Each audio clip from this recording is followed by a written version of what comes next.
Everyone, welcome back to my channel. তোমরা সবাই কেমন আছো? আশা করি তোমরা সবাই ভালো আছো, আমিও ভালো আছি। তো আজকে আমরা 3 বন্ধু মিলে যাব জয়নন্দ ইস্কন মন্দির ঘুরতে। যদিও একবার গেছিলাম, তবে ভালো করেই দেখি নাই। আজকে যাচ্ছি একটু ঘোরার জন্য। তো আমি অপেক্ষা করতেছি আমার বাসার এখানে আমার বন্ধুদের জন্য, তারা আসতেছে।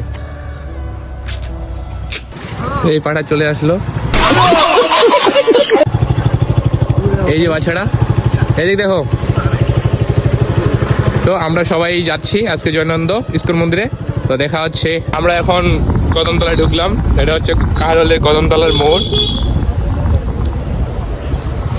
তো এটা হচ্ছে কাহারোল বাজার, যেটা কদমতলায় আমরা বর্তমান আছি। তো এখান থেকে আমরা চলে যাব, আমাদের উদ্দেশ্য থাকবে বলেয়ার বাজার। তো বলেয়ার বাজার ওইখান থেকে আমরা চলে যাব আমাদের জয়নন্দ থেকে আমরা চলে যাব আমাদের সেই ইস্কন মন্দিরে। তো আমরা এখন যাচ্ছি বলেয়ার দিকে, রওনা হয়েছি। এটা হচ্ছে বলেয়ার রাস্তা, তবে দেখতেই পাচ্ছেন আপনারা। তবে বিষয়টা হলো এমন, যখন আমরা 3 বন্ধু একসাথে থাকি তখন মজাটাই আলাদা। আসলে কথাই আছে না, বন্ধু বান্ধব যেখানে মজা হবে সেখানে।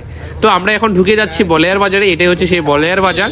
তো বলেয়ার বাজারটা বেশি বড় না হলেও, তবে এই বলেয়ার বাজার থেকে আমরা এখন উদ্দেশ্য হচ্ছে জয়নন্দ বাজারে। জয়নন্দ থেকে কিছু দূর গেলে আমরা দেখতে পাবো আমাদের ইস্কন মন্দির। আমরা এখন যে রাস্তা দিয়ে যাচ্ছি, এই রাস্তাটা হয়তো আপনাদের চেনা জানে, কারণ আমি এই রাস্তায় অনেক ভিডিও দিছি আপনাদের মধ্যে। কারণ কালী পূজার সময় এখানে অনেক বড় কালী পূজা হয়েছিল। এটাই হচ্ছে সেই ডাবর কালী পূজা, যেখানে আমি প্রায় 2-3 বার আসছিলাম। তবে আমরা 3 বন্ধু যাওয়ার মজাটাই আলাদা। তবে বিষয়টা হলো কি, বন্ধু যেখানে ভাই, মজা তো সেখানে হবেই, তাই না? তবে আমরা আর কিছু দূর গেলেই দেখতে পাবো আমাদের সেই জয়নন্দ বাজার। তো আমাদের জয়নন্দ বাজার আমরা চলে আসছি বরাবর। এটাই হলো সেই আমাদের জয়নন্দ বাজার, যেটা কিনা কাহারোল থানায় একটা বড় বাজার, জয়নন্দ বাজার।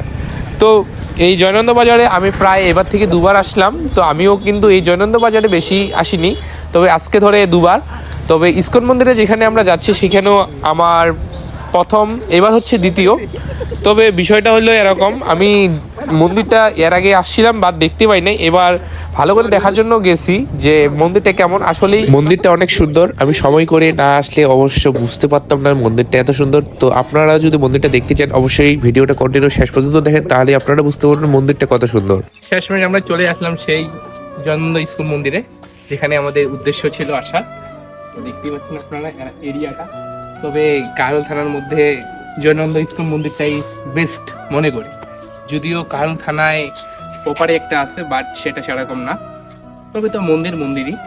তবে সব দিক দিয়ে বিষয়টা হচ্ছে এরকম যে জায়গাটা দেখতে বলতে, পরিবেশ অনেক সুন্দর। এখানকার জব করার জন্য সেই দিকেও জায়গা আছে, এবং এখানকার এখনো কন্টিনিউ কাজ চলতেছে। পাচ্ছেন আপনারা এখানে গোবর্ধন পর্বত, যেটাকে গোবর্ধন পর্বত বলে, এখানে উৎসব যখন এখানে অনুষ্ঠানগুলো হয় সেখানে লাইটিং থাকে। অ্যান্ড সবদিকে সমুদ্র, মানে পাহাড় আর কি, পর্বত, গোবর্ধন পর্বত দেখতে পাচ্ছেন। বাগান তৈরি করছে সবকিছু। তো এই তো চলে আসলাম। তো দেখতেই পাচ্ছ আমি চলে আসছি জয়নন্দ ইস্কন মন্দিরে। এই হচ্ছে জয়নন্দ ইস্কন মন্দিরে, এই হচ্ছে আমার ঠাকুর, এই হচ্ছে মন্দিরের ভিতরে।